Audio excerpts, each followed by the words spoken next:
Good by India. बहुत जल्द आप सब लोग मुझे चाइना में दिखेगा। सिर्फ मुझे नहीं, पूरा अरुणाचल को चाइना में दिखेगा। இந்த நாட்டில் அதிக நாட்களுக்கு நாங்கள் வாழ முடியாது. என்னைக்கு எங்களை ஆக்கிரமித்து தன் பக்கம் அடிமையாக வாழ வைப்பார்கள் என்று தெரியும். சைனா ஏற்கனவே ஆக்கிரமித்து விட்டது. இன்னும் கொஞ்சமாக மீதம் இருக்கக்கூடிய இடத்தையும் ஆக்கிரமித்து விடுவார். मेरे प्यारे देशवासियों, जंगलों में हमें हथियारी नक्सलों का खात्मा बुलाने में, उस संकट से देश को मुक्त कराने में सफलता मिली है. 12 ஆண்டுகளாக இந்த நாட்டுடைய செக்யூரிட்டியை இந்த அளவில் இவர்கள் சீர்குலைத்திருக்கிறார்கள். நீங்க பாருங்க.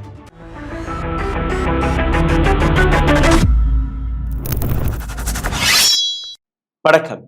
Happy independence day. உங்கள் அனைவருக்குமே சுதந்திர தின நல்வாழ்த்துக்கள். பாய் பாய் இந்தியா. நாங்க சைனாவில் இணைய போகிறோம். இதற்கு மேல் நாங்க இந்தியாவில் வாழ முடியாது. சைனா கொஞ்சம் கொஞ்சமாக எங்களுடைய மாநிலத்தை ஆக்கிரமித்து விட்டார்கள். இந்த வார்த்தையை நான் கூறவில்லை. இந்த வார்த்தையை இதே நாட்டின் மிக முக்கியமான பகுதியான அருணாச்சல் பிரதேசை சார்ந்த நபர்கள் கூற தொடங்கிவிட்டார்கள். கேளுங்கள். Good by India. बहुत जल्द आप सब लोग मुझे चाइना में दिखेगा। सिर्फ मुझे नहीं, पूरा अरुणाचल को चाइना में दिखेगा।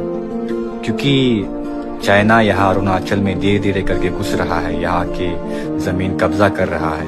यहाँ के लोग, पब्लिक, जनता चिल्ला चिल्ला के सरकार को बोल रहा है कि एक्शन लो, बट सरकार का तरफ से कुछ भी एक्शन नहीं ले रहा है, बस झूठ मूठ का बातें। இந்த இளைஞர் கூறியது கேட்டீர்களா? நரேந்திர மோடி எங்கே? ஹோம் மினிஸ்டர் அமித்ஷா எங்கே? டிஃபென்ஸ் மினிஸ்டர் ராஜ்நாத் சிங் எங்கே? அவர்கள் பிஸியாக இருக்கிறார்கள் இந்த நாட்டை கூறு போட்டு விற்பதற்காக. சப்ததாரா என்கிற ஒரு ப்ராஜெக்டை தொடங்கி இருக்கிறார்கள். Drone technology, anti drone, cyber security, இது போன்ற வார்த்தைகளை நரேந்திர மோடி இன்னைக்கு செங்கோட்டையிலிருந்து பேசினார். இந்தியாவுடைய டிஃபென்ஸ் பட்ஜெட்டை நாங்கள் 4 மடங்கு அதிகரித்திருக்கிறோம் பேசியிருக்கிறார். ஆனால் இந்த டிஃபென்ஸ் யாருக்காக? அடானி அம்பானி போன்ற நபர்கள் டிஃபென்ஸ்ல இன்வெஸ்ட் செய்வதற்காகவா? அவர்கள் பணம் பார்ப்பதற்காகவா? அல்ல. இந்த இளைஞர் கூறியது என்ன? இந்த நாட்டில் அதிக நாட்களுக்கு நாங்கள் வாழ முடியாது. என்னைக்கு எங்களை ஆக்கிரமித்து தன் பக்கம் அடிமையாக வாழ வைப்பார்கள் என்று தெரியவில்லை. சைனா ஏற்கனவே ஆக்கிரமித்து விட்டது. இன்னும் கொஞ்சமாக மீதம் இருக்கக்கூடிய இடத்தையும் ஆக்கிரமித்து விடுவார். அதாவது நரேந்திர மோடி, இந்த நாட்டு பிரைம் மினிஸ்டர், இதை பற்றி ஒரு துளி கூட கவலைப்படவில்லை. டிஃபென்ஸ் மினிஸ்டர் எதற்காக அங்க இருக்கிறார்?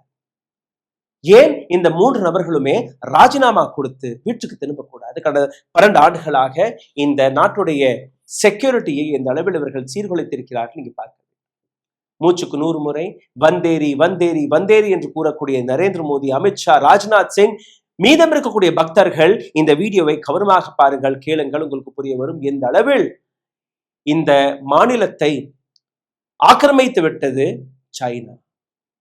ஆதாரபூர்வமாக மேப் வழியாக, சேட்டலைட் இமேஜ் வழியாக நான் உங்களுக்கு எடுத்து காட்டப் போகிறேன். கடைசி வரை இந்த வீடியோவை தயவு செய்து பாருங்கள்.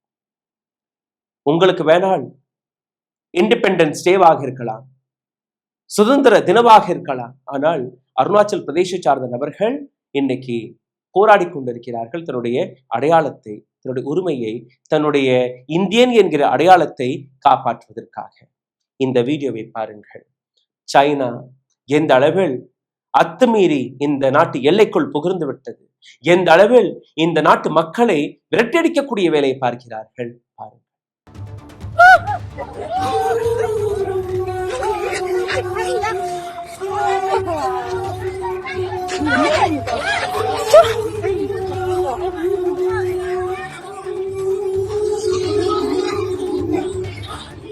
This is the situation right now here in 20 நொடியில் உங்களுக்கு புரிந்திருக்கும் என்ன நடக்கிறது என்று. பாரதிய ஜனதா பார்ட்டியின் முன்னாள் அமைச்சர், யூனியன் மினிஸ்டர் ஆர்.கே. சிங், அவர் இந்த விஷயத்தில் ஒரு மிக ஆழமான ஸ்டேட்மெண்டை கொடுத்திருக்கிறார். ஆர்.கே. சிங் இந்த நாட்டு பிரைம் மினிஸ்டர் நரேந்திர மோடியுடன், இந்த நாட்டு டிஃபென்ஸ் மினிஸ்டர் ராஜ்நாத் சிங்குடன் மிக நெருக்கமாக வேலை பார்த்தவர். இவர் இந்த 2 நபர்களை பார்த்து கேள்வி கேட்டிருக்கிறார். 2014ஆம் ஆண்டிலிருந்து எதற்காக சைனாவிடம் இந்தியா இந்திய எல்லையை விட்டுவிட்டது. எதற்காக? அவர்கள் பேட்ரோலிங்கை நிறுத்தியிருக்கிறார்கள். Chinese people liberal army PLA இந்த நாட்டு ராணுவ வீரர்களை LACக்கு இந்த புறம் நீங்க வரக்கூடாது, இது எங்களுடைய எல்லை, எங்களுடைய கிராமம், எங்களுடைய இடம் என்று அவர்கள் கூறிய பின்பு கூட இதுவரை எதற்காக இவர்கள் எந்த விதமான ஆக்ஷன் எடுக்கவில்லை. இவர் சாதாரணமான நபர் கிடையாது. ஒரு IAS ஆபீசர், முன்னாள் அமைச்சர், பீகாரின் ஆறாவிலிருந்து வெளிவரக்கூடிய ஒரு நபர். 8 ஆண்டுகள் மினிஸ்ட்ரி ஆஃப் டிஃபென்ஸ்ல வேலை பார்த்த நபர். 7 ஆண்டுகள் வரை இந்த நாட்டின் ஹோம் மினிஸ்ட்ரியில் ஹோம் அஃபேர்ஸில் வேலை பார்த்த ஒரு நபர். அப்போ இவர் கூறுவது என்ன? அதே கேளுங்கள். இதற்கு பின்பு நான் ஒவ்வொரு படங்களையும் எடுத்து காட்டப் போகிறேன், ஒவ்வொரு மேப்பையும் எடுத்து காட்டப் போகிறேன். உங்களுக்கு புரிய வரும் எந்த அளவில் இந்த நாட்டு prime minister, home minister, defence minister இந்த பகுதியை சைனாவிடம் அடமான வைத்து விட்டார்கள், வித்து விட்டார்கள். பாருங்கள். Friends, this is R.K. Singh. I have spent about 8 years in the Ministry of Defense and 7 years in the Ministry of Home Affairs. And I know what border management is. I read a news item today in the Times of India which gives me worry and should worry all the citizens of our country. It appears that we have abandoned a patrolling point called Sera 5 in Taxing in Arunachal. And the Chinese have established a permanent presence there. I'll tell you what this means. The Chinese and us have a dispute about the borders. And that dispute has been carrying on ever since the Chinese occupied Aksai Chin. The 62 war was about that. The Chinese do not accept the McMahon line as a border. They also are not willing together demarcate the line of actual control because they have huge claims into our territory, including the entire Arunachal Pradesh. Now, because of this totally differing perceptions about where the border is and where the line of actual control is, we carry out patrolling. Our patrols go up to points along our perceived line of actual control, and Chinese patrols come up to patrolling points along their perceived line of actual control. இந்த வீடியோவில் உங்களை இன்னும் ஆழமாக குறிச்சலுக்கு முன்பு ஒரு சிறிய கோரிக்கை. கடந்த 7-8 நாட்களாக ஒரு புதிய முயற்சி எடுத்திருக்கிறோம். இந்த வீடியோவை எங்கிருந்து நீங்க பார்த்து வருகிறீர்கள் என்கிற அந்த விஷயத்தை கீழே கமெண்ட் பாக்ஸில் எழுதிவிடுங்கள் என்று கேட்டோம். அதன்படி Australia, America, Canada, China, Dubai, Abu Dhabi, Theni, Madurai, Coimbatore, Bangalore, Hyderabad, Delhi, Haryana, Rajasthan, Maharashtra, இது போன்ற ஏராளமான இடங்களுடைய பேரை கீழே கமெண்ட் பாக்ஸில் எழுதி வருகிறீர்கள். எங்களுக்கு ரொம்பவே பெருமையாக இருக்கிறது. எங்கெல்லாம் எங்களுடைய வீடியோ டிராவல் ஆகி இருக்கிறது என்கிற அந்த விஷயத்தை நாங்கள் புரிந்து அதன்படி இந்த வீடியோவுக்கு கீழேயும் நீங்க எங்கிருந்து இந்த வீடியோவை பார்க்கிறீர்கள் என்கிற அந்த கேள்விக்கான விடயத்தை எழுதி விடுங்கள், உங்களுடைய இடத்தை எழுதி விடுங்கள். இதனால் இந்த சேனலுக்கும் இந்த வீடியோவிற்கும் பல நன்மைகள் கிடைக்கும். சரி, ஓ அப்ப அந்த மிஸ்டர் அண்ட் மிஸ்ஸஸ் பெர்ஃபெக்ட் உண்மையிலேயே வர்த். நரம்பு தளர்ச்சியிலிருந்து விடுபட்டு உடம்பு ஒரு புது வீரியம் பெற மா நேச்சுரல்ஸோட மிஸ்டர் பெர்ஃபெக்ட்டை யூஸ் பண்ணுங்க. பிஜேபியின் முன்னாள் தலைவர் கூறியதை நீங்க கேட்டீர்கள். இதற்கு மேல் நான் காட்டக்கூடிய ஒவ்வொரு படத்தையும் மிகவும் ஆழமாக பார்க்க வேண்டும். அருணாச்சல் பிரதேசிலிருந்து வெளிவரக்கூடிய இந்த வரைபடத்தை பாருங்கள். ஜூம் செய்து காட்டுகிறேன். ஒரு பகுதியை சைனா ஆக்குபைடு டிஸ்பியூட்டட் ஏரியா என்று எழுதியிருக்கிறது இந்த பக்கம். ஆனால் மீதம் இருக்கக்கூடிய இடங்களை நீங்க பார்த்தீர்கள்னா கொஞ்சம் கொஞ்சமாக சைனா இந்த பகுதியை தன் பக்கம் வசப்படுத்த இருக்கிறது. இந்த மேப்பில் நீங்க பார்த்தீர்கள். ஒரு சில விஷயங்களை நீங்க கவனமாக பாருங்கள். இந்த மேப்பை புரிந்து கொள்வதற்காக ஒரு சில விஷயங்களை நான் எடுத்து காட்டுகிறேன். இதை கவனத்தில் வைத்துக் கொள்ளுங்கள். டார்க் லைனாக இருக்கக்கூடிய இடங்கள் இந்தியன் ரோட்ஸ்.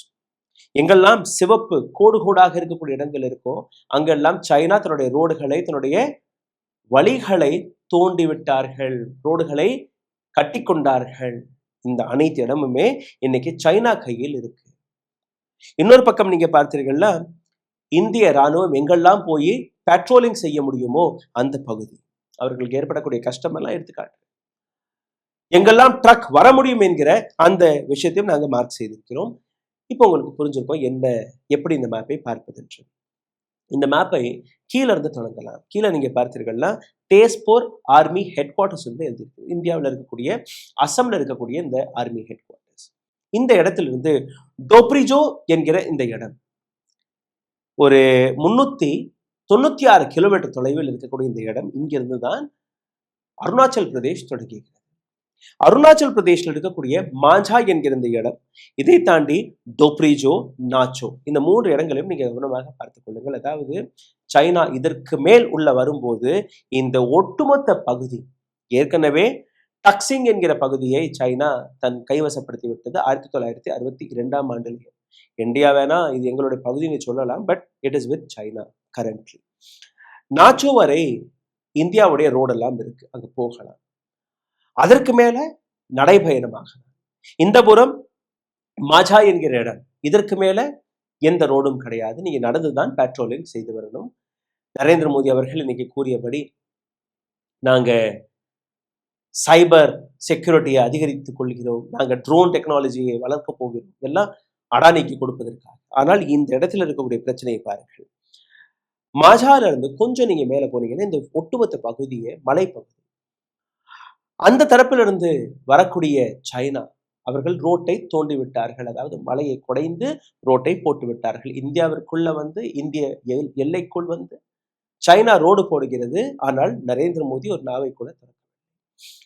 சரி, மாஞ்சால இருந்து கிட்டத்தட்ட ஒரு 2 கிலோமீட்டர் இந்திய எல்லைக்குள்ள ரோடு போட்டிருக்கிறது சைனா. இதை தாண்டி மரியாங் என்கிற இந்த இடத்திலிருந்து camp 1, camp 2, camp 3, camp 4, camp 5 and camp 6, இந்த 6 இடங்களுமே இந்திய ராணுவ படை போய் ரேக்கி செய்து வருவார்களா, அங்கிருந்து அவர்களால் போக முடியுமா? ஆனால் திடீர் என்று சைனாவுடைய ராணுவ படை கேம்ப் 5 அண்ட் கேம்ப் 6 ஷேரா 5 பாயிண்ட் என்று கூறுவார்கள். அதை பற்றி தான் மிஸ்டர் சிங்கும் கூறியிருக்கிறார். இந்த எல்லையை தாண்டி நீங்க வரக்கூடாது, இந்த எல்லை எங்களுடைய எல்லை, இது வந்து சைனாவிற்கு சொந்தமான இடம் என்று அவர்கள் கூறியிருக்கிறார்கள். இப்ப நீங்க பார்த்தீர்கள்னா மரியாங்ல இருந்து நீங்க தொடங்கி கேம்ப் 1 இந்த இடத்துல 8 கிலோமீட்டருக்கான ரோட்டை போட்டிருக்கிறது சைனா. அதற்கு கொஞ்சம் மேல பார்த்தீர்கள்னா கேம்ப் 2, மரியாங்ல இருந்து கேம்ப் 2 இந்த இடத்துல 14 கிலோமீட்டருக்கான ரோட்டை போட்டிருக்கிறது சைனா. அதையும் தாண்டி மெச்சுகா என்கிற இந்த இடம், இங்கிருந்து கேம்ப் 3 அண்ட் கேம்ப் 4 இதை கனெக்ட் செய்வதற்காக சைனா 20 கிலோமீட்டருக்கான ரோட்டை போட்டிருக்கிறார்கள். ஆக மொத்தம் கிட்டத்தட்ட ஒரு 60 கிலோமீட்டர் இந்த இடத்தை சைனா ஏற்கனவே ஆக்கிரமித்து விட்டது. அப்ப இந்திய ராணுவம் என்ன செய்கிறது? அதுவும் நீங்க கேளுங்கள். மாஞ்சா அல்ல ஏற்கனவே காட்டிய இந்த நாச்சோ வரைதான் ரோடு வசதி இருக்கு. இந்த இடங்கள்ல தன்னுடைய வாகனங்களை விட்டு இந்திய ராணுவ படை பெட்ரோலிங்காக நடந்துதான் போறார்கள். அவர்களிடம் எந்த விதமான ரோடும் கிடையாது. சரி, அங்க ஹெலிபேட் இருக்கா? கிடையாது. மற்ற வழி இருக்கா? கிடையாது. எதை செய்தாலும் நடந்துதான் போகணும், ரோட்டு வழியாக தான் போகணும். ஆனால் சைனா அங்க ரோடு போடுகிறது. அப்புறம் எதற்காக நீங்க தடுக்கவில்லை? எதற்காக இதை இன்டர்நேஷனல் கம்யூனிட்டியிடம் நீங்க எடுத்து வைக்கவில்லை? எந்த விதமான பதிலும் கிடையாது. இந்த இடத்துல இன்னும் ஒரு சில பிரச்சனைகளை நீங்க கேளுங்கள். இந்த மேப்பை, அடுத்த மேப்பை நீங்க பார்க்க வேண்டும். நான் பெட்ரோல் கேம்ப்கள் அங்க கீழே நான் எழுதியிருக்கேன் பாருங்க, 1, 2, 3 and 4 கிரீன் கலர் இருக்கு. இது வந்து இங்கேதான் இந்திய ராணுவ படை போக முடிகிறது. இதற்கு மேல இந்திய ராணுவ படையால் போகவே முடிவதில்லை. அதற்கு மேல ஒரு பகுதி நான் உங்களுக்கு எடுத்து காட்டுகிறேன். இதை நீங்க பார்த்தீர்கள்னா சைனா ஆக்கியூபைடு டிஸ்பியூட்டட் ஏரியா என்று எடுத்து காட்டுகிறார்கள். இந்த இடத்துல சைனா பல கிராமங்களை உருவாக்கி விட்டது. ஹெலிபேட்ஸ் அங்க வந்துருச்சு. கம்யூனிகேஷன் டவர்ஸ்களை கொண்டு வந்து விட்டார்கள். அதற்கான ஆதாரமெல்லாம் நான் உங்களுக்கு எடுத்து காட்ட போகிறேன். இந்த இடத்துல இந்தியாவுடைய வீக்னஸை பாருங்கள். எந்த மொபிலிட்டி, எந்த டெரேனும் கிடையாது. இந்த இடத்துல ப்ராப்பர் ரோடு வசதிகள் கிடையாது, ஹெலிபேட் கிடையாது, எதுவுமே கிடையாது. அதாவது இந்தியாவிலிருந்து துண்டிக்கப்பட்ட பகுதியாக இந்த பகுதி இருக்கு. சைனா என்ன செய்தது? இந்த மலைப்பகுதியை குடைந்து ஹைவே என்ன, ஹெலிபேட் என்ன, எல்லாத்தையுமே கட்டி கிட்டத்தட்ட ஒரு 60 கிலோமீட்டர் உள்ள வந்து விட்டார்கள். இதை தாண்டி இந்தியாவுடைய இன்ஃப்ராஸ்ட்ரக்சரை நீங்க பார்க்க வேண்டும். எந்த விதமான ரோட் கனெக்டிவிட்டி கிடையாது, கம்யூனிகேஷன் கிடையாது, ஹெலிபேட் போன்ற இன்ஃப்ராஸ்ட்ரக்சர் கிடையாது, டெலிகாம் கவரேஜ் கிடையாது. சைனா அனைத்துமே பார்த்து விட்டார்கள். என்னுடைய இந்த 3வது இன்ஃபோகிராபிக்ஸை நீங்க பாருங்க. டக்சிங் அண்ட் மாஜா செக்டர் மிக முக்கியமானது. சைனா இதற்கு மேல உள்ள வரும்போது டக்சிங் மற்றும் மாஜா இந்த ஒட்டுமொத்த பகுதியே சைனா கையில் போய்விடும். அதற்கான வேலையை சைனா பார்த்து விட்டது. இது ஒரு கிரிட்டிக்கலி ஃப்ரண்டியர் செக்டர், அதாவது இந்தியா சைனா பார்டரில் இருக்கக்கூடிய ரொம்பவே மிக முக்கியமான பகுதி. Indian army operational reach only up to Nacho. நாச்சோவை தாண்டி இந்திய ராணுவத்தால் போகவே முடியாது. இந்திய எல்லைக்குள் இருந்தால் கூட இந்திய அரசாங்கம் அதில் எந்த விதமான டெவலப்மெண்ட்டையும் செய்யவில்லை. Nacho is a limited access. அதை தாண்டி எந்த ஆக்சஸுமே கிடையாது. 1962 நடந்த போர், அதற்கப்புறம் காங்கிரஸும் இருந்தது, பிஜேபியும் இருக்கிறது. ஆனால் அந்த பகுதியை இவர்கள் மறந்து விட்டார்கள். இந்த இடத்துல இன்னொரு விஷயத்தை நீங்க பாருங்க. தேஸ்பூர் ஆர்மி ஹெட் குவார்டர்ஸ்ல இருந்து இந்த மாசா வருவதற்குள்ள கிட்டத்தட்ட ஒரு 400 கிலோமீட்டர் அந்த டிஸ்டன்ஸ். இதை தாண்டி எதுவுமே அங்க சரியாக இல்லை. 5 மிக முக்கியமான பாயிண்ட்ஸ்களை 2019 ஆண்டிலிருந்து 2021 ஆண்டிற்குள் சைனா ஆக்கிரமித்து விட்டது ஏற்கனவே. ஓயிங், பனியார், மார்பன், பொட்ராங் லேக் மற்றும் டெங்டாங், இதை கெலெமோ ஏரியா என்றும் கூறுவார்கள். இந்த இடம் ஏற்கனவே சைனா கையில் போய்விட்டது.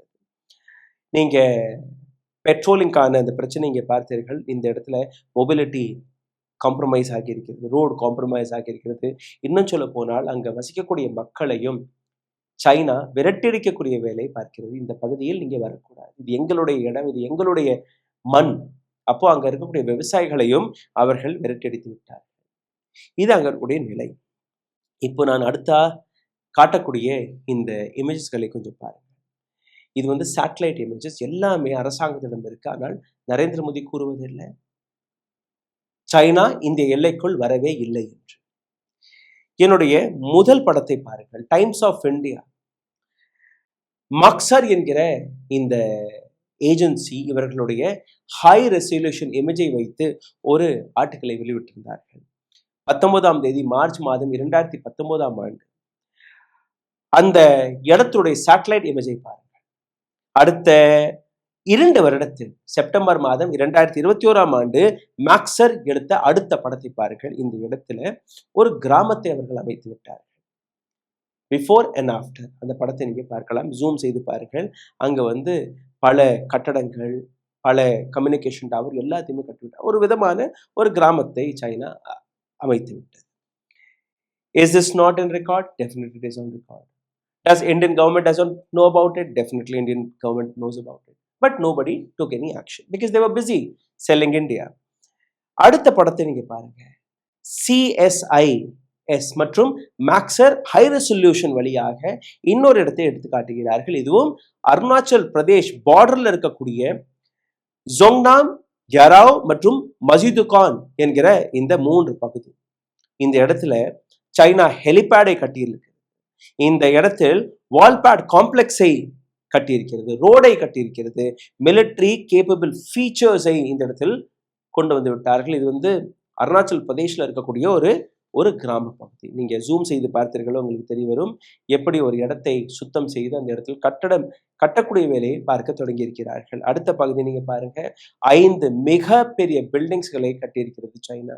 அதற்கு அப்படியே இந்த புறம் பார்த்தீர்கள்ல கம்யூனிகேஷன் டவரை அங்க அமைச்சிருக்கிறார்கள். மீதம் இருக்கக்கூடிய இடம் இங்கே கட்டுமான பணி நடந்து கொண்டிருக்கிறது. இது 2022ஆம் ஆண்டு எடுக்கப்பட்ட படம். 3வது படத்திற்கு வாங்க. அதே இடத்தை கொஞ்சம் கொஞ்சமாக சைனா இன்னும் அதிகமாக ஆக்கிரமிக்க தொடங்கியது. இன்னும் ஒரு சில புதிய பில்டிங்ஸ் இங்க வந்துருச்சு. இந்த புறம் பார்த்தீர்கள்னா ஃபர்ஸ்ட் படம் அக்டோபர் மாதம், அடுத்த படம் நவம்பர் 2ஆம் தேதி. எவ்வளவு சீக்கிரம் இங்க வேலை நடக்கிறது நீங்க பாருங்க. அடுத்த ஏரியா ரோடு போட்டாக, வீடு போட்டாக. அந்த புறமும் ஒரு சில வீடுகள் வர தொடங்கிடுச்சு. அக்டோபர் மாதம் 2022ஆம் ஆண்டு எடுக்கப்பட்ட இன்னொரு பகுதி. இது டிபெட் சைனா இந்த இடத்துல இருக்கக்கூடிய பகுதி.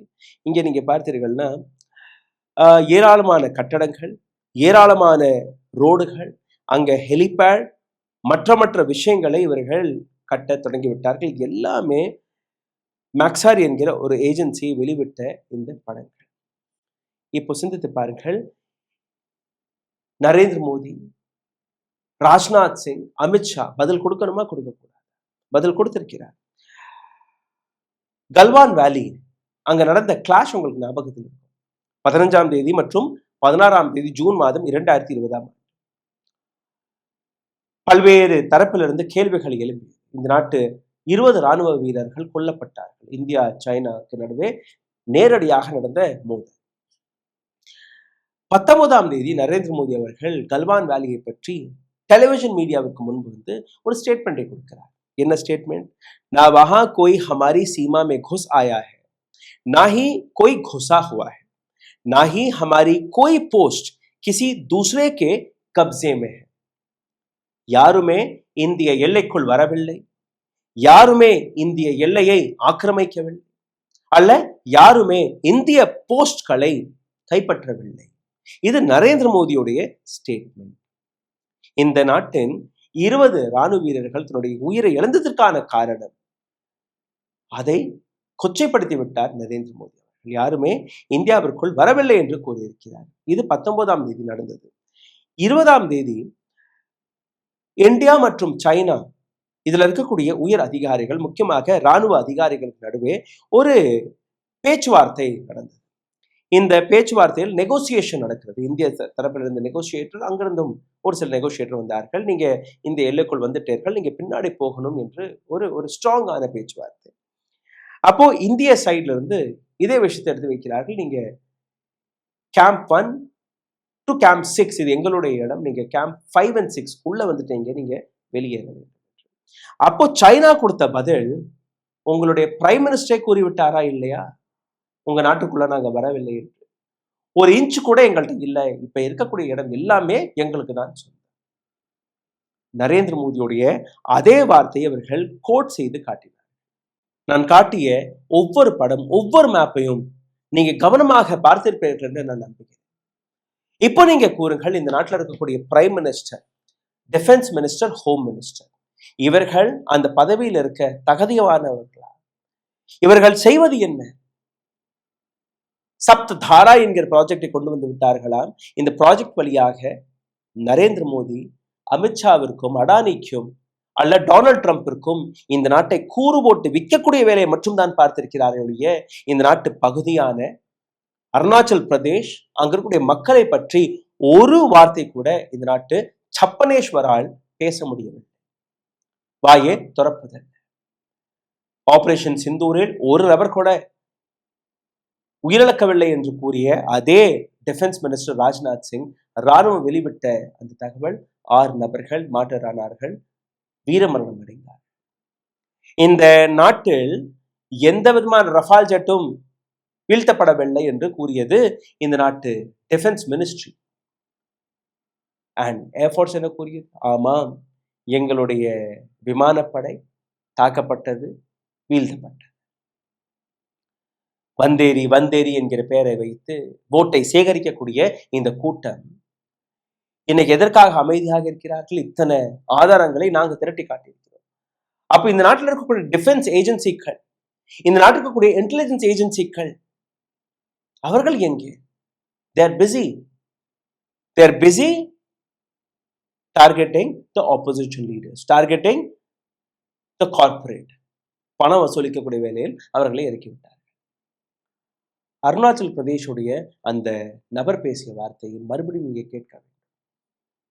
பாய் பாய் இந்தியா, நாங்க ஃபியூச்சர்ல சைனீஸாக வாழ போகிறோம். காரணம், இந்த நாட்டில் இருக்கக்கூடிய பிரைம் மினிஸ்டரும் எங்களை கேட்கவில்லை, ஹோம் மினிஸ்டரும் கேட்கவில்லை, டிஃபென்ஸ் மினிஸ்டரும் எங்களை கேட்கவில்லை. மீண்டும் ஒரு முறை கேள்வி. गुड बाय इंडिया, बहुत जल्द आप सब लोग मुझे चाइना में दिखेगा. सिर्फ मुझे नहीं, पूरा अरुणाचल को चाइना में दिखेगा. क्योंकि चाइना यहाँ अरुणाचल में धीरे धीरे करके घुस रहा है, यहाँ के जमीन कब्जा कर रहा है. यहाँ के लोग, पब्लिक, जनता चिल्ला चिल्ला के सरकार को बोल रहा है कि एक्शन लो, बट सरकार का तरफ से कुछ भी एक्शन नहीं ले रहा है, बस झूठ मूठ का बातें. நிச்சயமாக இந்த வீடியோ வழியாக உங்களிடம் ஏராளமான தகவலை கொண்டு வந்து சேர்த்திருப்போம் என்று நம்புகிறேன். இந்த வீடியோவை பகிருங்கள். இன்னைக்கு சுதந்திர தினம் அன்று ஒரு பகுதியை சார்ந்த நபர்கள் அடிமையாக வாழப் போகிறார்கள். அவர்களை காப்பாற்றுவது நம்மளுடைய கடமை.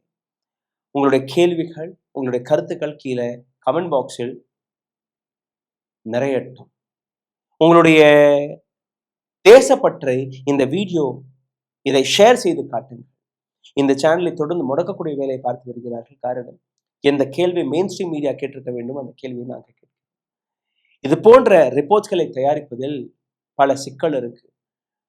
ரொம்பவே ஒரு டேஞ்சரஸான ஒரு ப்ரொஃபஷன் இது.